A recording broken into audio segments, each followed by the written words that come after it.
எனக்கு அன்பானவர்களே, இயேசு கிறிஸ்துவின் நாமத்தினாலே உங்களை வாழ்த்துகிறேன். உங்களுக்கான எழுப்புதலின் வார்த்தை சங்கீதம் 27:10. என் தகப்பனும் என் தாயும் என்னை கைவிட்டாலும் கர்த்தர் என்னை சேர்த்து கொள்வார். இந்த நாள் இந்த நிகழ்ச்சியை பார்த்து கொண்டிருக்கிற உங்களை கர்த்தர் சேர்த்து கொள்வார். இங்க கர்த்தருடைய வார்த்தை சொல்லுகிறது, என் தகப்பனும் என் தாயும் என்னை கைவிட்டாலும். தாவீதுடைய வாழ்க்கையில அவர் தன் தகப்பனாலே கைவிடப்பட்ட சூழ்நிலையில அவர் இருந்தார். சாமுவேல் தீர்க்கதரிசி ராஜாவாக அபிஷேகம் பண்ணும்படியாக ஈசாய் தாவீதுடைய தகப்பன் வீட்டிற்கு அனுப்பப்படுகிறார். அவருக்கு 8 குமாரர். 7 குமாரர்களையும் அவருடைய தகப்பன் வீட்டில வர பண்ணினார். 7 பேரையும் கர்த்தர் ராஜாவாக தெரிந்து கொள்ளவில்லை. அப்போ சாமுவேல் தீர்க்கதரிசி கேட்கிறார், இன்னும் உனக்கு ஒரு குமாரன் இருக்கிறானா என்று சொல்லி கேட்கும் போதுதான் அப்போதான் அவருக்கு ஞாபகம் வருகிறது, ஆமா ஒரு மகன் இருக்கிறான், அவர் வனாந்தரத்திலே ஆடு மேய்த்து கொண்டிருக்கிறான் என்று சொல்லி. பாருங்கள், தன் தகப்பனால மறக்கப்பட்ட நிலைமையில தான் தாவீது இருக்கிறார். அந்த அனுபவத்தை இந்த இடத்துல எழுதுகிறார். என் தகப்பனும் என் தாயும் என்னை கைவிட்டாலும் கர்த்தர் என்னை சேர்த்து கொள்வார் என்று சொல்லி. இப்ப யார் நம்மை மறந்தாலும் அவர் மறக்கவே மாட்டார்.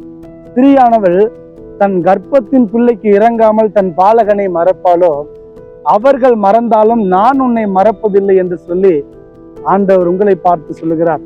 உங்கள் தாய் உங்களை மறந்திருக்கலாம், ஒரு தகப்பன் உங்களை மறந்திருக்கலாம், உறவினர்கள் உங்களை மறந்திருக்கலாம். யாரும் நேசிக்க முடியாத அன்பை உங்களுக்கு அவர் வெளிப்படுத்துகிறார். யாரும் நேசிக்க முடியாத அன்பு அவருடைய அன்பு. ஒருவராலும் புரிந்து கொள்ள முடியாத அன்பு அவருடைய அன்பு. தாயானவருடைய நேசத்தை விட அவருடைய நேசம் உண்மையானது. அவர் இந்த நாளில் உங்களை அதிகமாய் நேசிக்கிறார். அவர் யாரும் உங்களை விட்டு விலகி போயிருந்தாலும் அவர் உங்களை விட்டு விலகவே மாட்டார், உங்களை கைவிடவே மாட்டார். அவர் உங்களை சேர்த்து கொள்வார். எல்லாரும் உங்களை உதாசீனப்படுத்தியிருக்கலாம், உங்களை புறம்பே தள்ளலாம், ஆகாதென்று தள்ளலாம். ஆனா அவனுடைய வார்த்தை சொல்லுகிறது, ஆகாதென்று தள்ளின கல்லை மூளைக்கு தலைக்கல்லாக்குவேன்.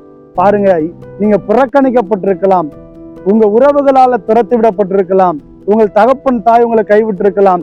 யார் கைவிட்டாலும் தேவனாகிய கர்த்தர் உங்களை ஒரு நாளும் கைவிடவே மாட்டார். அவரண்டையில உங்களை சேர்த்து கொள்வார். நீங்க அவருடைய பிள்ளைகள் என்பதை மறந்துடாதீங்க. அவர் உங்களோடு கூட இருக்கிறார், உங்களை அவர் சேர்த்து கொள்வார். எதை குறித்து நீங்க கவலைப்படாதீங்க. என்னை எல்லாருமே மறந்துட்டாங்க, எல்லாருமே என்னை கைவிட்டுட்டாங்கன்னு சொல்லி நீங்க கவலைப்படாதீங்க. உங்களை தேவன் நேசிக்கிறார், உங்கள் நினைவாகவே இருக்கிறார். வானத்தையும் பூமியை உண்டாக்கின தேவனாகிய கர்த்தரவர், அவர் உங்களை பிள்ளையாக அவர் ஏற்றுக்கொண்டார், தம்முடைய ரத்தத்தை சிந்தினார். வேதம் சொல்லுகிறது, பிள்ளைகள் மாம்சத்தையும் ரத்தத்தையும் உடையவர்களானதால் அவர் மாம்சத்திலே வெளிப்பட்டார். பாருங்கள், உங்களை போல என்னை போல ஒரு மனிதனாக இந்த உலகத்திற்கு வந்தார்.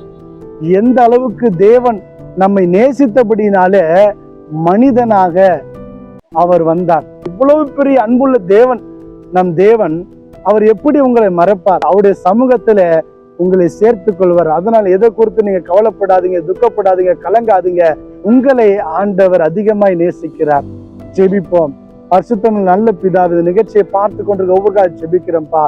என் தகப்பனும் என் தாயும் என்னை கைவிட்டாலும் கர்த்தர் என்னை சேர்த்து கொள்வார் என்ற வார்த்தையும் விட ஆண்டவர், நீங்க ஒவ்வொரு பிள்ளைகளையும் நீங்க சேர்த்து கொள்ளுங்கப்பா.